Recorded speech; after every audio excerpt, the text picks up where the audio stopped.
Hello students. आज हम लोग सीखेंगे सर्कल और सर्कल में इस्तेमाल होने वाले कुछ इंपॉर्टेंट थ्योरम्स। जैसे इस थ्योरम में हम सीखेंगे कि आर्क सेंटर पर जितना एंगल सबटेंड करता है उस एंगल का हाफ एंगल सबटेंड करता है उस सर्कल के अदर पार्ट पे जो एंगल सबटेंड होता है उसमें। जैसे अगर मैं बोलूं कि ये आप एंगल देख रहे हो एंड यहाँ पे एक आर्क है ए बी, ठीक है। अभी ये ए बी आर्क सेंटर पे एक एंगल सबटेंड कर रहा है, यहाँ पे आप देख सकते हैं ये एंगल ओ, मतलब ए ओ बी एक एंगल है, ठीक है ना। ये एंगल इस एंगल का मतलब ये जो एंगल है इस यहाँ सेंटर पे जितना एंगल सबटेंड कर रहा है, यहाँ पे यही आर्क उस सर्कल के दूसरे पार्ट पे जो एंगल सबटेंड कर रहा है उस एंगल का ये एंगल डबल होता है, ठीक है। अगर इसको दूसरी भाषा में करेंगे तो ये एंगल डबल होता है इस एंगल का, बट ये एंगल हाफ होता है इस एंगल का। ये अपने हिसाब से आप समझ सकते हैं। तो इस थ्योरम में आपको क्या समझना है? The angle subtended by an arc at the center of the circle is double the angle subtended by it at any point on the remaining part of the circle। मतलब ये है कि किसी भी आर्क के द्वारा सेंटर पे subtend किया गया एंगल उसी आर्क के द्वारा सर्कल के दूसरे पार्ट पे जो एंगल सबटेंड किया जाता है उससे डबल होता है, ठीक है ना। इसमें हम इसी थ्योरम को हम प्रूव करेंगे और इसके बेसिस पे अच्छे खासे क्वेश्चंस आते हैं, तो आपको बहुत ध्यान से समझना है, ठीक है। चलिए मैं आपको इसका प्रूफ समझा दूंगा। जैसे इसमें आप देखेंगे कि इसको आपको प्रूफ करने के लिए इसमें आपको दिखाना क्या है। टू प्रूफ में आप एक चीज दिखाएंगे यहाँ पे,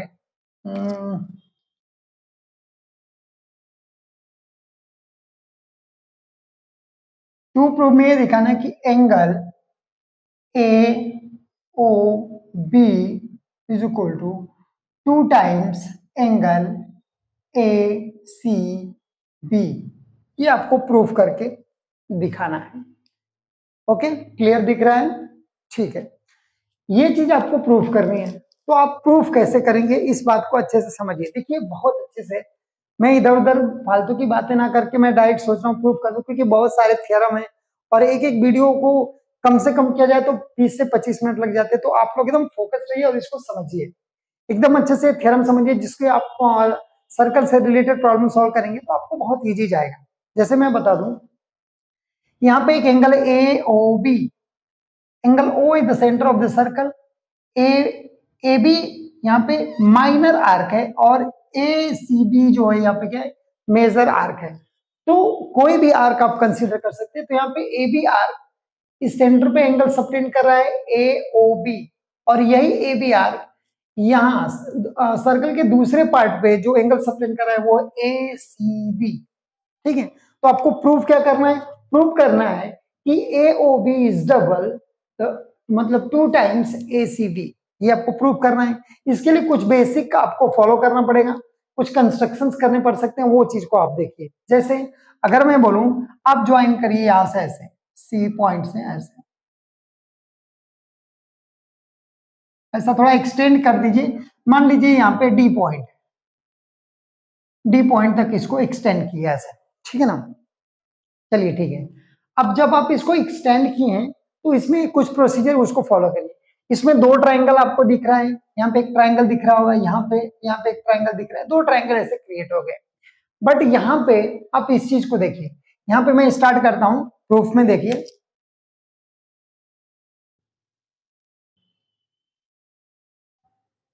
अगर मैं बोलूं कि देखिए यहाँ पे अगर मैं बोलूंगा इन ट्रायंगल, यहाँ पे मैं कोई एक ट्रायंगल ले लेता हूं,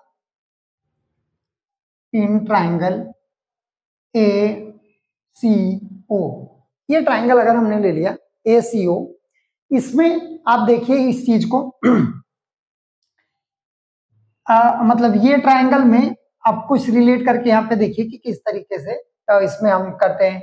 आपने सुना होगा exterior angle theorem. Exterior angle theorem क्या होता है वो आप थोड़े जानते होंगे, नहीं जानते होंगे तो बाद में वो भी बता दूंगा, लेकिन इसमें जितनी जरूरत है आपको उतना बता देता हूं मैं, वो देख लीजिए।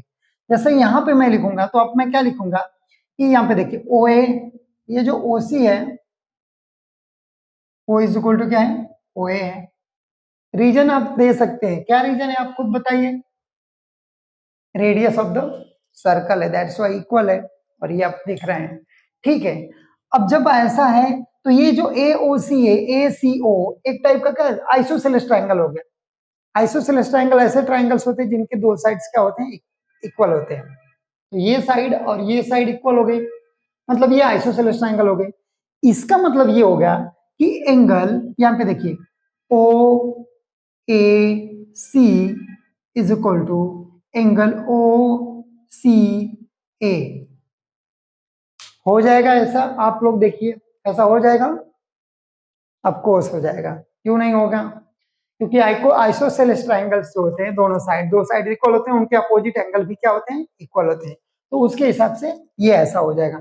अब एक स्टेप आगे बढ़िए, यहां पे एक एंगल मैं आपको दिखाता हूं, जैसे लिखा एंगल डी ओ ए, डी ओ ए, ये देख रहे हैं एंगल, ये एंगल इज इक्वल टू क्या होगा, तो ये एक्सटीरियर एंगल थ्योरम है, एक्सटीरियर एंगल। अब एक्सटीरियर एंगल जो होता है ये the sum of the opposite sides, opposite side के सम के एंगल, अपोजिट एंगल के सम के इक्वल होता है। ठीक है ना, यहां अगर है तो इसके अपोजिट एंगल इन दोनों के सम के बराबर होगा। जैसे मैं लिखूंगा angle O A C plus angle A sorry O C A, O A C और O C A, O A C और ओ सी ए, ये दोनों एंगल के सम के इक्वल होगा ऐसा। ठीक है, एक स्टेप आप आगे बढ़िए और इसको देखिए, अगर ये ऐसा है, ठीक है, तो यहां पे हमने क्या लिखा कि angle O A C is equal to angle O C A. It means angle D O A is equal to 2 times angle O C A, O C A ऐसा हो जाएगा। क्योंकि जब यहाँ पे ये दोनों एंगल इक्वल है तो ऑब्वियसली ये दोनों इक्वल है, तो ये 2 times आप ऐसे कर सकते हैं। कोई प्रॉब्लम है? ठीक है, थोड़ा सा आप देखिए इसको, समझिए कि कैसे हुआ। जब आप यहाँ पे अच्छे समझ जाएंगे ना, तो आप जो आपको एग्जाम में जो क्वेश्चंस आते हैं या फिर जो आपको टेक्स्ट बुक में दिए रहेंगे, वो तभी आप समझ पाएंगे। आप लोग थ्योरम करते हैं, डायरेक्ट एक्सरसाइज सॉल्व करते हो, फिर वो प्रॉब्लम होती है। अब थ्योरम अच्छे से समझो। यहाँ पे थोड़ी सी आगे बढ़ता हूं मैं, आप देखिए, अगर ये ऐसा हो गया तो क्यों नहीं, या फिर यहाँ पे मैं डायरेक्ट लिखूंगा कि सिमिलरली, क्या लिखूंगा, सिमिलरली आप देखेंगे कि एंगल डी ओ बी, क्या, D O B is equal to 2 times, आप समझते हैं ना, देखते रहे अच्छे से, 2 times ओ सी बी। कोई प्रॉब्लम है? आप देख रहे हैं कोई प्रॉब्लम है? देखते रहिए, कोई प्रॉब्लम है नहीं। चलिए आपको एक स्टेप आगे बढ़ाते हैं। अब जब आप ऐसे देख रहे हैं तो आप दोनों साइड को ऐड कर दीजिए। जैसे अगर मैं बोलूं कि इक्वेशन 1 और इक्वेशन 2 कंसीडर अगर कर लेते हैं, यहाँ पे देखिए इक्वेशन 1 ले लिया, ये इक्वेशन 2 ले लिया, और इन दोनों इक्वेशन को हमने क्या कर दिया, ऐड कर दिया। तो आपको कुछ ऐसा मिल जाएगा यहाँ पे, angle D O A plus angle D O B is equal to, यहाँ पे आप देखेंगे 2 angle O C A plus 2 angle O C B, ऐसा आपको मिल जाएगा। ठीक है, ये देख रहे हैं, आपको सब कुछ क्लियर दिख रहा है? ठीक है, अब ये आपको, अब देखिए ए ओ डी, ठीक है ना, ए ओ डी या फिर डी ओ ए और D O B is equal to, इसको आप क्या लिख सकते हैं, एंगल ए ओ बी लिख सकते हैं, ए ओ बी। क्यों नहीं लिख सकते हैं, जरूर लिख सकते हैं। अब ये देखिए, ये दोनों में से 2 आप कॉमन ले लीजिए, तो 2 कॉमन लिए, अब आप क्या लिखेंगे, एंगल ओ, इसको ऐसे करके लिखता हूं, कंफ्यूज मत होइएगा, A O C, A O C, sorry sorry sorry sorry sorry, ऐसे नहीं लिख सकते हैं, A C O plus angle B C O, ऐसे तो लिख सकते हैं। ठीक है, क्या आपने देखा? ठीक है, और फाइनली आपको भी पता है कि ये एंगल प्लस ये एंगल मिलकर क्या हो जाएगा, angle A C B. Okay, A C B हो जाएगा। तो आपका क्या हो जाएगा, angle A O B is equal to 2 times, अब ये किसके इक्वल है, angle A C B, angle A C B की।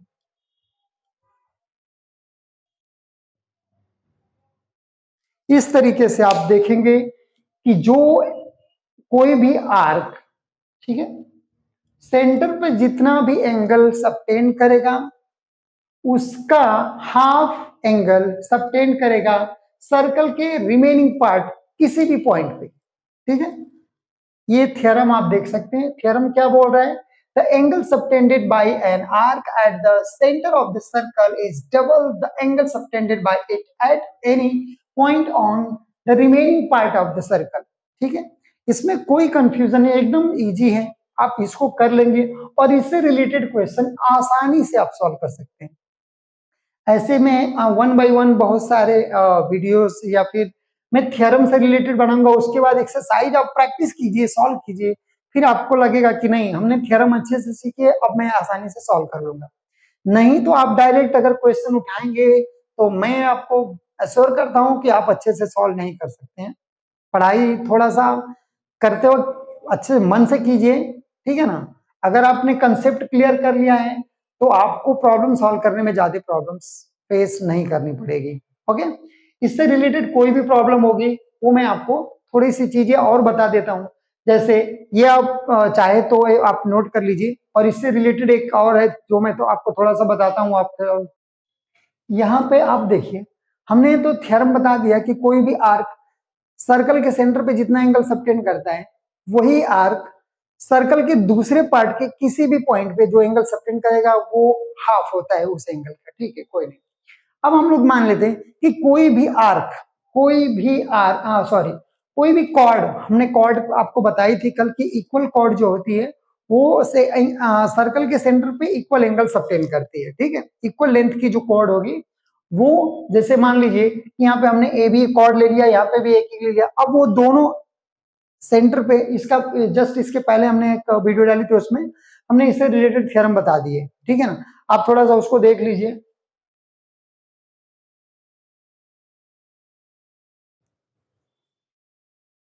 यहां पे एक चीज आप ध्यान दीजिए, अब मैं बता रहा हूं कि देखिए कोई भी कॉर्ड है, ऐसे मैं बोल दिया कि कोई भी कॉर्ड हमने ले लिया, यहाँ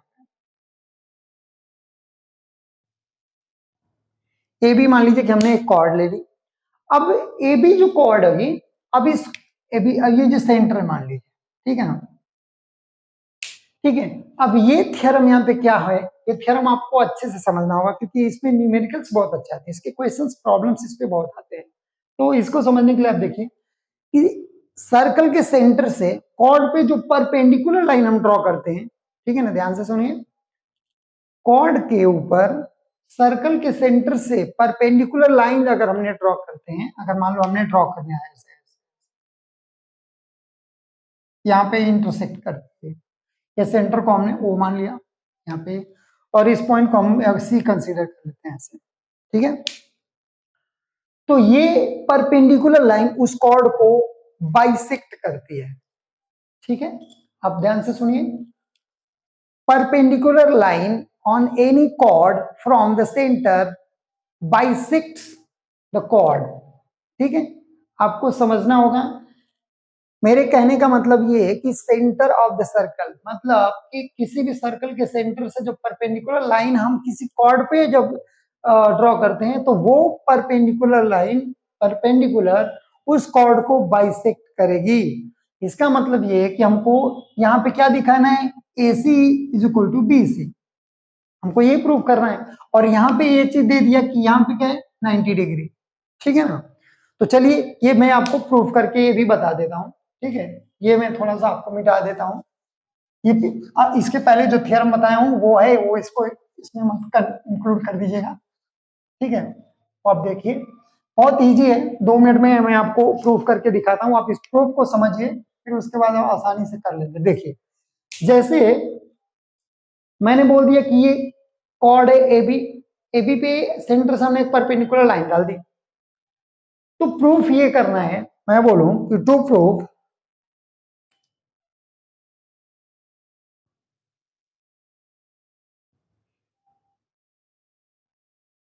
AC is equal to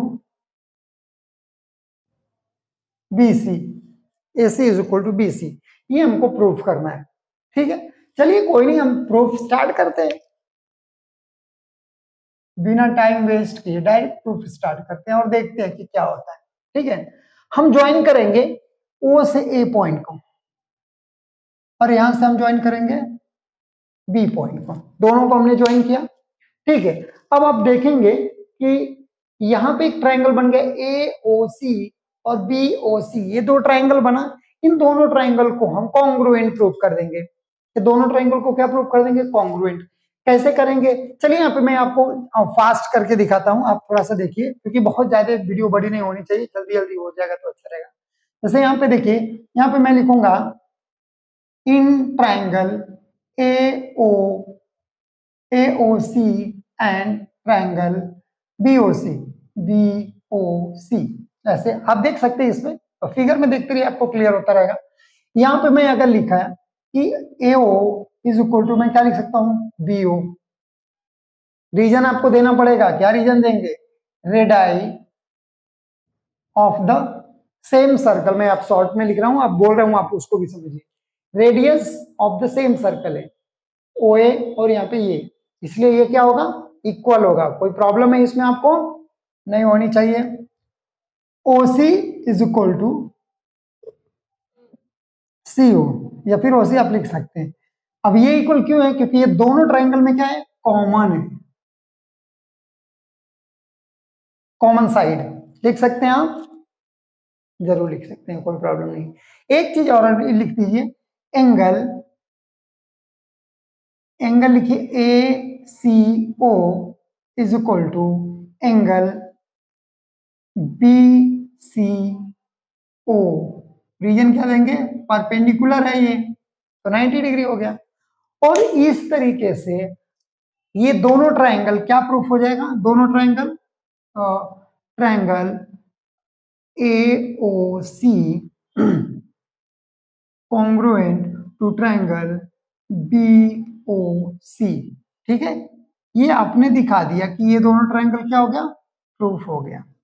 okay, कौन से टेस्ट से आप जरूर लिखेंगे? तो आपने क्या लिखा? साइड एंगल साइड, देखिए आप देख रहे हैं ना, साइड एंगल साइड से आप दिखा सकते हैं।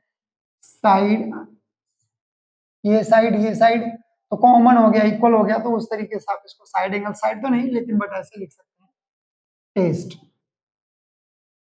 इस टेस्ट से आपका ये क्या प्रूफ हो जाएगा? कि ये है, दोनों कॉन्ग्रुएंट हो गया। एंड बाय द CPCT, ठीक है ना, क्या?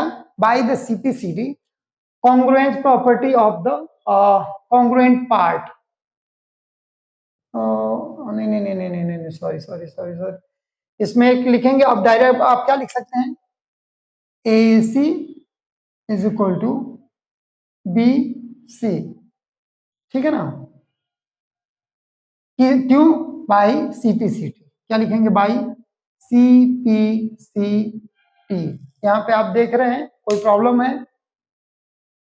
आप यहाँ पे देख सकते हैं कि यहां से प्रूफ हो गया AC BC, ये दोनों इक्वल हो गया। इससे क्या प्रूफ पता चलता है? कि जब हम सेंटर से किसी भी कॉर्ड के ऊपर परपेंडिकुलर ड्रॉ करेंगे, तो वो परपेंडिकुलर उस कॉर्ड को बाइसेक्ट करेगी। आपने यहाँ पे देखा, हमने प्रूफ किस तरीके से किया, एकदम इजी है, 2-3 स्टेप का है, आप आराम से कर सकते हैं। यहाँ पे देख लो, जब ये दोनों ट्राइंगल को क्या करेंगे? कॉन्ग्रुएंट जब प्रूव कर देंगे, ये ट्राइंगल और ये ट्राइंगल को, तो आप सीधे लिख सकते हैं AC is equal to BC और बाई CPCT, मतलब corresponding part of the congruent triangle. ये छोटी सी चीज है, आप जानते हैं, बार बार आप पूरे इतने डिटेल में नहीं लिख सकते हैं, CPCT शॉर्ट में लिखिए, corresponding part of the congruent triangle, आप ऐसे लिखेंगे। तो CPCT ये बार बार आपको लिखना पड़ेगा, तो हमेशा आप वो नहीं लिखेंगे, CPCT लिखेंगे। इस तरीके से आपको यहाँ पे मतलब समझ में आ जाना चाहिए। अब इसके बाद क्वेश्चंस किस तरीके से पूछ सकता है ऐसे, जैसे मान लीजिए कि आपको एक ऐसे सर्कल दे दिया है, बोल देगा उसका कि उसका रेडियस जो है, यहाँ पे रेडियस है 5 सेंटीमीटर, ठीक है। यहाँ पे एक कॉर्ड इसने ड्रॉ कर दिया, कॉर्ड की लेंथ है 12 सेंटीमीटर, ठीक है ना। तो पूछेगा जब कॉर्ड की लेंथ है 12 सेंटीमीटर, तो find the distance of the chord from the centre. Question में क्या पूछेगा, a circle which has the radius 25 centimeter and the which has the a chord 12 centimeter long, and find the distance between center to chord।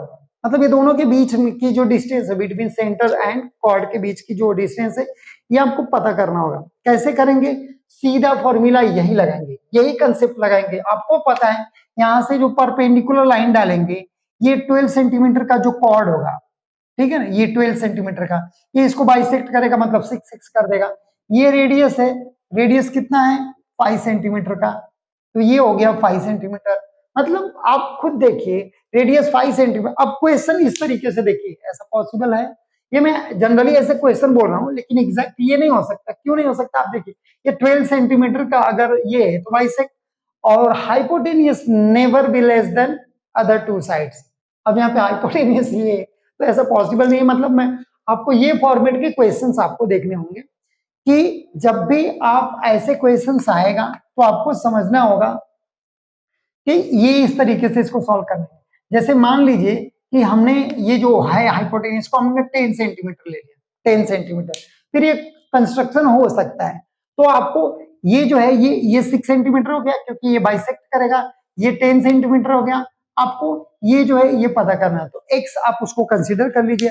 अब जब ऐसा हो गया तो आपको समझना होगा कि ये पाइथागोरस थ्योरम का इस्तेमाल करके आप कर सकते हैं, ठीक है। जैसे अगर मैं बोलूं 10 square is equal to 6 square plus x square, तो 100 is equal to 36 plus x square, ये इस साइड लेंगे तो 100 minus 36 is equal to x square, और यहाँ पे आप देखेंगे 64 is equal to x square. Taking square root on both side and you will get 8x। तो x की वैल्यू क्या मिल जाएगी, 8। तो इस तरीके से distance between point centre of the circle and the chord is 8 centimetre. तो ये जो थ्योरम है इसका इस्तेमाल आप प्रॉब्लम सॉल्व करने में आसानी से कर सकते हैं, इसलिए इस क्वेश्चंस को, ये थ्योरम को और इससे पहले जो हमने थ्योरम बताया उनका भी इस्तेमाल आप कीजिए अच्छे से, बहुत जरूरी है।